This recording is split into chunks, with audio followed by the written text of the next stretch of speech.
உங்கள் கிட்ட குடை மிளகா இருக்கா? அப்போ நீங்களும் இந்த ரைஸை கண்டிப்பாக ட்ரை பண்ணி பாருங்கள். ஒரு கடாயில் எண்ணெய் ஊற்றிட்டு எண்ணெய் நல்லா காஞ்சதும் 1 ஸ்பூன் கடுகு நல்லா பொரிஞ்சிட்ட பிறகு 2 பச்சை மிளகா கீரி சேர்த்துக்கலாம். 2 பல்லாரி அதையும் சேர்த்து நல்லா வதக்கி விட்டுக்கலாம். 1 டேபிள் ஸ்பூன் இஞ்சி பூண்டு பேஸ்ட்டு அதையும் சேர்த்து வதக்கி விட்டுட்டு வெங்காயத்தோட லைட்டாக கலர் சேஞ்ச் ஆகிற வரைக்கும் வதக்கி விட்டுக்கோங்க. இப்போது இந்த ஸ்டேஜில் நம்ம 1 ஸ்பூன் மஞ்சள் தூள், 2 ஸ்பூன் வத்தல் தூள் சேர்த்து அதையும் கிளறி விட்டுக்கலாம்.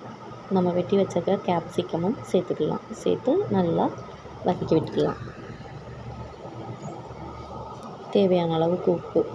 நம்ம ஆல்ரெடி ரைஸை உப்பு போட்டு தான் வடிச்சிருக்கோம். ஸோ எந்த அளவுக்கு தேவையோ அந்தளவுக்கு உப்பு சேர்த்து நல்லா வதக்கி விட்டுக்கலாம். கொஞ்சம் நல்லா வதங்கின பிறகு கரம் மசாலா சேர்த்து நல்லா வதக்கிக்கலாம்.